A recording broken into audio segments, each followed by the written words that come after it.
وہ قومیں زندہ نہیں رہتی جو اپنے ہیروز کی قدر نہ کر پائیں۔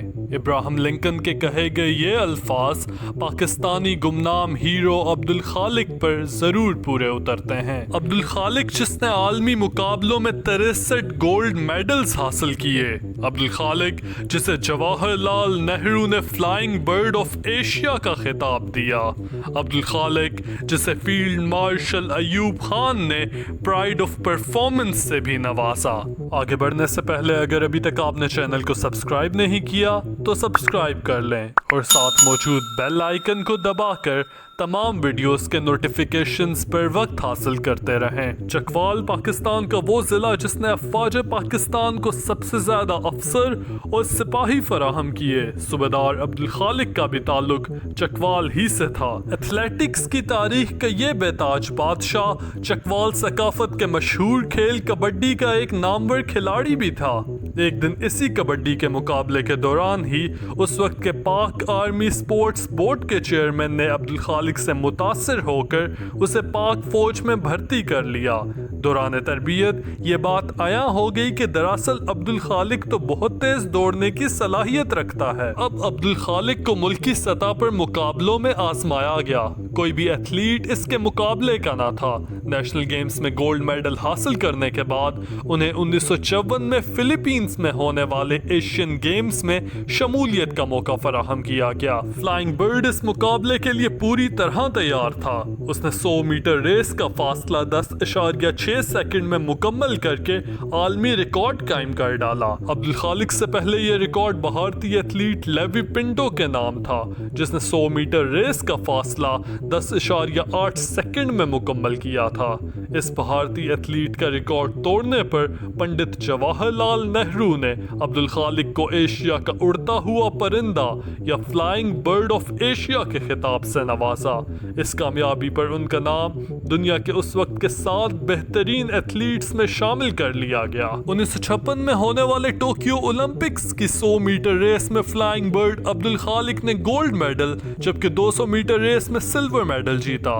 1956 میں میلبورن اولمپکس اور 1960 کے روم اولمپکس میں عبدالخالق نے پاکستان کا سبز ہلالی پرچم کامیابی سے لہرایا۔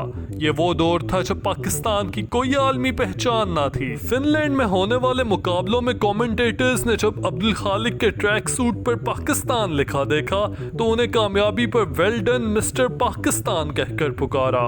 عبدالخالق اپنے انٹرویو میں مسکرا کر بولے، میرا نام پاکستان نہیں، میں عبدالخالق ہوں اور پاکستان میرا وطن۔ فلائنگ برڈ عبدالخالق نے ملکی مقابلوں میں 100 گولڈ میڈلز جبکہ بین الاقوامی مقابلوں میں 63 گولڈ میڈلز اپنے نام کیے۔ کھیلوں کے علاوہ صوبیدار عبدالخالق نے 1965 اور 1971 کی پاک بہادر جنگ میں بھی حصہ لیا۔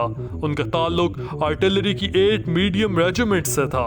مشرقی پاکستان ٹوٹنے پر جب 90,000 سے زائد پاکستانی جنگی قیدی بنا لیے گئے تو ان میں سے ایک flying bird of Asia Abdul Khaliq بھی تھا۔ جب بھارتی عہدیداروں کو عبدالخالق کے جنگی قیدی بننے کا پتہ چلا تو فوراً ان کی رہائی کے احکامات جاری کیے گئے، مگر عبدالخالق نے اپنے ساتھیوں کے ساتھ رہنے کو ہی ترجیح دی اور تمام قیدیوں کے آزاد ہونے پر ہی وہ وطن واپس لوٹے۔ سہولیات نہ ہونے کے باوجود وہ اکثر مقابلوں میں ننگے پاؤں دوڑا کرتے اور کامیاب واپس لوٹتے۔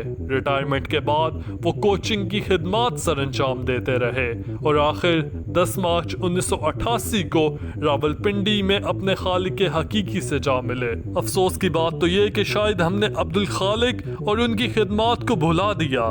ایک انڈین مووی بھاگ ملکا بھاگ میں جب عبدالخالق کا ریفرنس دیا گیا تو ہم میں سے بہت سوں کو پہلی بار اپنے ہیرو کا نام پتا چلا۔ انڈیا میں تو ملکا سنگھ کی زندگی پر کتابیں لکھی گئیں، انہیں سپورٹس بورڈ کا ڈائریکٹر بنایا گیا، ان کے نام پر اسٹیڈیم تعمیر کیا گیا، ان کی زندگی پر مووی بنائی گئی، مگر اس فلائنگ برڈ کو تاریخ کی کتابوں میں ہم شاید بھلا بیٹھے۔ حالانکہ عبدالخالق کی اچیومنٹس ملکا سنگھ سے کئی گنا زیادہ ہیں۔ اگر ہم نے اپنے ہیروز کی قدر اسی طرح نہ کی تو تاریخ بھی ہمیں شاید بھلا بیٹھے۔ ویڈیو سے متعلق اپنی رائے کمنٹ سیکشن میں ضرور دیجیے گا۔ You're watching دیکھو سنو سمجھو YouTube channel. Until the next time، اللہ حافظ۔